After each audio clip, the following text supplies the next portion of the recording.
Allez, salut les gars, voilà, c'est tout le monde, ça m'explique.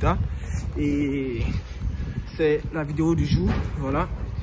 Donc pour cette vidéo là, je voulais juste apporter un peu d'éclaircissement sur la procédure, parce qu'il y a un étudiant qui m'a envoyé un long message sur la procédure pour la candidature en ce qui concerne la bourse de Montréal. Voilà, donc la bourse de Montréal. Donc dans un premier temps, ce que je voulais vous dire avant de commencer, c'est quoi? C'est que la bourse de Montréal, sachez très bien que ceux qui vont avoir cette bourse là ne concerne que la scolarité. Écoutez très bien, cette bourse ne concerne que la scolarité de l'université. Ça veut dire quoi? Ça veut dire que si vous avez cette bourse là, c'est vous-même qui prenez en charge tous les éléments, sauf la scolarité. Vous comprenez? Voilà, donc ceux qui m'ont posé la question, d'abord, avant de pouvoir vous expliquer un peu le processus, j'aimerais d'abord éclairer cette partie-là pour que vous sachiez, pour ceux qui veulent suivre la vidéo plus loin, ou bien ceux qui ne veulent plus suivre, voilà. De toute façon, je vais mettre le lien en commentaire. Je vais mettre le lien en commentaire et si vous êtes intéressé, vous pouvez aller voir par rapport au processus que je vais vous expliquer tout à l'heure.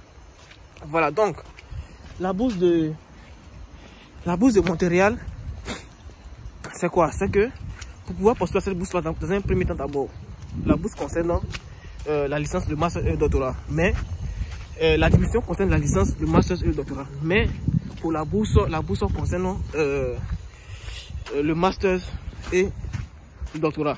Voilà.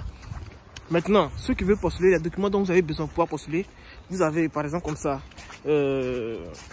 Après, je vais vous expliquer aussi, parce qu'il y a tellement de processus dans cette bourse-là, il y a assez de processus. Si vous ne maîtrisez pas, par exemple pour l'étudiant qui m'a envoyé le message, si vous ne maîtrisez pas, sincèrement, vous n'allez pas pouvoir vous en sortir pour cette bourse-là. Donc, je vais vous expliquer un peu plus rapidement, parce que j'ai déjà mis la bourse en ligne, mais il y a d'autres personnes qui n'arrivent pas à comprendre. Donc, je vais expliquer un peu plus rapidement. Donc, comme je disais, pour cette bourse-là, les éléments dont vous avez besoin pour pouvoir postuler, vous avez d'abord votre diplôme plus les relevés de notes. Vous avez aussi votre passeport. Vous avez aussi, excusez-moi, vous avez aussi votre passeport. Voilà. Vous devez avoir aussi 2 lettres de recommandation. Mais en ce qui concerne les lettres de recommandation, je vais vous expliquer comment ça va se passer. Parce que vous n'écrivez pas de lettres. Voilà. Vous n'écrivez pas de lettres. Donc, je vais vous expliquer un peu comment ça va se passer pour la lettre de recommandation. Maintenant, je crois que sur ces éléments-là, et ceux par exemple qui vont faire le master et le doctorat, vous devez au moins envoyer un peu votre thème, un thème comme ça sur lequel vous voulez soutenir. Vous comprenez? Voilà. Mais cela ne signifie pas que c'est ce thème-là sur lequel vous allez soutenir lorsque vous allez étudier là-bas. Excusez-moi, je dois faire attention parce que l'endroit glisse un peu pour ne pas tomber. Voilà. Donc, avec ce thème-là, ça ne signifie pas que, comme je disais, ça ne signifie pas que c'est sur ce thème-là que vous allez postuler lorsque vous allez faire votre projet d'étude, lorsque vous allez finir d'étudier, c'est-à-dire lorsque vous allez avoir votre doctorat par exemple, ou bien lorsque vous allez avoir votre master, vous allez forcément exposer sur ce thème-là. Non. Le thème que vous allez envoyer, c'est un peu un thème qui est en liaison avec la faculté que vous voulez étudier. Vous comprenez? Voilà. Il veut juste voir un peu votre organisation et tout ça. Et lorsque vous finissez, vous devez envoyer aussi 2 lettres de motivation. Parce que, pourquoi 2 lettres de motivation? Parce que lorsque vous allez choisir les filières, les facultés, c'est vrai, vous allez choisir votre faculté, la première faculté qui est la faculté phare. Lorsque vous allez choisir, ils vont vous donner l'opportunité aussi de choisir une seconde faculté, voilà, en compensation du premier. C'est-à-dire si le premier est un peu débordé par rapport à ce que vous avez choisi, s'ils ont déjà sélectionné plusieurs étudiants, ils vont essayer de vous attribuer pour la seconde sélection. Voilà, donc vous allez choisir deux facultés. Voilà, donc si vous choisissez 2 facultés, ça veut dire que vous avez besoin de 2 lettres de motivation. Vous comprenez? Voilà, donc 2 lettres de recommandation, 2 lettres de motivation. Pour les lettres de recommandation, je vous ai déjà dit, je vais vous dire un peu comment est-ce que vous devez vous arranger. Mais pour l'instant, je vous donne seulement que le processus de comment est-ce que vous allez faire pour postuler. Donc, le processus est très simple. Maintenant que vous savez un peu les documents dont vous avez besoin pour pouvoir postuler, Le processus est très simple, mais un peu plus complexe. Si vous ne savez pas, sur le site, vous allez vraiment vous promener sur le site et vous n'allez pas pouvoir postuler. Donc, dans un premier temps, vous devez d'abord vous enregistrer sur le site, comme ce que j'ai fait dans la vidéo. Vous allez vous enregistrer sur le site. Et lorsque vous finissez l'enregistrement, vous allez maintenant, il y a une seconde fenêtre où vous devez maintenant postuler à l'admission. Vous comprenez? Donc, pour postuler à l'admission, vous allez d'abord renseigner vos données. Et lorsque vous finissez de renseigner vos données, vous allez maintenant essayer. Vous ne mettez pas vos documents pour le moment. Voilà. Vous allez rentrer dans la première phase, rentrer vos données. Dans la seconde phase, continuez de rentrer vos adresses permanentes et tout ça. Et lorsque c'est fini cette étape-là, ils vont vous dire de solder. Voilà. Ils vont vous dire de solder pour l'admission. Tant que vous ne soldez pas, ils vont pas ouvrir la seconde étape. Tant que vous ne soldez pas, ils vont pas ouvrir la seconde étape où vous devez insérer vos documents. Vous comprenez? C'est comme ça qu'il marche. C'est comme ça que l'université de Montréal marche. L'université de Montréal, c'est pas une histoire, c'est pas comme les autres universités de Canada où vous devez mettre vos documents et tout ça. Et lorsque vous devez soumettre, on vous dit de payer les frais d'admission. Ça, c'est pas comme ça. C'est même pas comme ça. D'abord, ils vont vous dire comme ça de solder d'abord. Donc, c'est lorsque vous allez finir de solder, les 48 heures qui suivent, lorsque vous finissez de solder, les 48 heures qui suivent, ils vous envoient un lien, ils vous envoient votre code. Parce qu'il y a deux personnes qui me disent non, ils n'ont pas de code de l'université, comment ils vont faire? Ils vous envoient un code de l'université, ils vous envoient un mot de passe temporaire. Ça veut dire qu'une fois qu'on vous envoie le mot de passe, vous-même vous allez sur le site, vous changez le mot de passe avant de continuer. Vous comprenez? Donc le processus que je vous explique là, j'espère que vous allez pouvoir vous retrouver. Voilà, parce qu'il y a une personne qui m'a envoyé un long message et j'ai essayé de comprendre un peu son message pour vous expliquer un peu comment ça se passe. Donc, ils vont vous envoyer, lorsque vous finissez de solder, et les frais d'admission, comme je vous ai dit dans la vidéo, c'est 109 $. 109 $. Vous finissez, vous soldez avec une carte Visa dans votre pays, où que vous soyez. Voilà, sauf la Russie bien sûr, parce que nous sommes déjà sous sanction. Voilà, donc vous soldez et ils vont vous envoyer un code pour maintenant aller sur votre plateforme où vous allez recevoir votre résultat, où vous allez recevoir, où vous allez mettre vos dossiers et tout ça. Et lorsque vous allez aller sur votre plateforme, vous allez voir la liste de tous les éléments que vous devez insérer sur le site avant de pouvoir faire quoi, avant de pouvoir balancer pour votre admission. Donc, ils vont vous envoyer comme ça un code et ils vont vous envoyer aussi un mot de passe.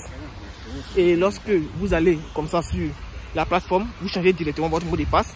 Donc vous avez un nouveau mot de passe avec lequel vous allez à chaque instant aller sur la plateforme pour pouvoir essayer de suivre votre dossier. Maintenant, donc on finit. Lorsque vous finissez, vous devez maintenant insérer les documents qu'ils vont mettre en ligne.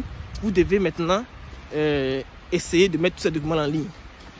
Une fois que vous allez sur le site, pour ceux qui me posent la question, à savoir quelle est la date limite et tout ça, une fois que vous allez maintenant sur la plateforme où vous devez mettre vos documents, dès que vous déclenchez comme ça le processus pour mettre vos documents, directement ils mettent comment on appelle ça, les dates des documents en face. Ça veut dire quoi? Ça veut dire que si par exemple vous voulez insérer vos documents, directement vous allez voir que par rapport à vous, parce que c'est différent pour les autres. Si vous commencez aujourd'hui et que moi je commence dans une semaine, nos dates ne seront pas les mêmes. Vous comprenez? Voilà, nos dates ne seront pas les mêmes. Vous allez voir que pour la lettre de motivation comme ça, ils vont vous dire, vous pouvez mettre la lettre de motivation jusqu'à aujourd'hui c'est le 30.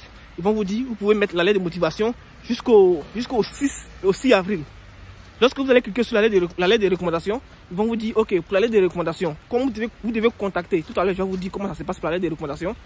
Pour la lettre de recommandation, comme vous allez contacter des professeurs, alors vous avez un peu de temps, vous avez encore 2 semaines. Ils vont vous dire par exemple, pour la lettre de recommandation, vous avez jusqu'au 14 avril, par exemple. Vous comprenez? Voilà, donc c'est en ce sens-là, que vous allez maintenant, vous savez maintenant quelles sont les dates limites Et vous allez essayer maintenant de trouver tous ces documents-là pour mettre en ligne rapidement pour pouvoir faire quoi? Pour pouvoir soumettre votre candidature d'admission. Vous comprenez? Voilà. Et lorsque vous allez recevoir la candidature d'admission, il y a une partie sur la plateforme encore qui est juste à côté où il est écrit frais de demande, il est écrit demande d'aide. Et c'est là-bas maintenant que vous allez soumettre pour la bourse. Pour leur dire, ok, j'ai l'admission, j'aimerais que vous me souteniez pour la bourse. Alors voilà, il y a un processus là-bas à suivre. Voilà, donc maintenant, je vous explique pour la lettre de recommandation. Lorsque vous allez mettre la lettre de motivation, vous allez mettre votre diplôme pour le relever, tout ça. Pour pouvoir mettre la lettre de recommandation, vous n'écrivez pas pour mettre, non. Vous mettez seulement les coordonnées des personnes qui vont vous recommander. Donc, dans un premier temps, vous allez chercher une personne qui est prête à vous recommander en ligne. Donc, si la personne dit OK, la personne vous envoie maintenant son mail et son numéro de téléphone, son nom. Donc, lorsque vous allez insérer dans la partie lettre de recommandation, il y aura deux places. Vous allez insérer les deux éléments. Ils vont envoyer directement un fichier PDF ou bien un fichier Word à la personne qui veut vous recommander via son mail. Vous comprenez? Donc, c'est à la personne maintenant de vous dire, OK, j'ai reçu un message de l'Université de Montréal. Donc, si tu veux, tu passes et puis on essaie de remplir ensemble.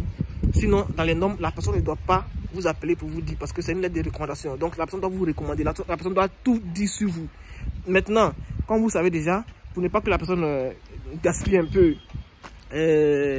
notre notoriété, notre prestige, vous pouvez maintenant, si vous avez des idées, vous pouvez contacter cette personne-là pour lui dire, monsieur le prof, si vous recevez le message, essayez de me contacter pour que je puisse donner un peu d'idées et tout ça. Voilà, c'est en ce moment que la personne vous contacte, vous allez vous rédiger ensemble et vous leur renvoyez.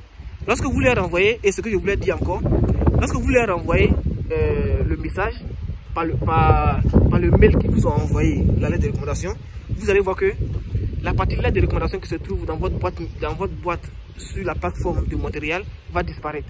Parce qu'à chaque instant que vous mettez un élément et que vous accomplissez la tâche, l'élément disparaît. Si par exemple vous avez la partie passeport, vous remplissez bien vos passeports, l'élément passeport disparaît de la partie pour dire que vous avez déjà rempli.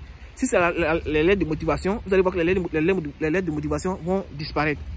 Maintenant, si c'est la lettre de recommandation, comme vous avez déjà envoyé, par exemple comme ça, la lettre, c'est-à-dire le nom des personnes qui doivent recevoir la lettre de recommandation, vous allez voir que ils vont mettre la date en face de la lettre de recommandation pour vous dire que on ne peut pas faire disparaître la lettre de recommandation, la partie de lettre de recommandation, parce que nous n'avons pas encore reçu la lettre de recommandation. Et vous avez jusqu'au 14 avril pour envoyer la lettre de recommandation. Lorsque votre professeur va envoyer la lettre de recommandation à temps, directement, si vous allez dans votre boîte pour aller vérifier si l'élément lettre de recommandation existe, vous allez voir que ça va disparaître. Ça veut dire que c'est déjà OK. Vous comprenez? Donc, en ce moment-là, une fois que vous finissez, vous soumettez et puis voilà, et puis c'est tout. Donc c'est un peu ça les gars. Pour ceux qui ont encore des questions, voilà, vous pouvez laisser en commentaire. C'est mieux, je crois que c'est mieux parce que actuellement c'est un peu chaud. Actuellement il y a tellement de choses à faire. Voilà, mais j'essaie encore de faire des vidéos et tout ça. Vous voyez, une fois que j'ai un peu de temps que je sors, je fais des vidéos. Donc les gars, à tout à l'heure, et puis n'oubliez pas, prenez soin de vous et puis essayez de postuler dans les normes. Voilà. Donc merci et puis à plus.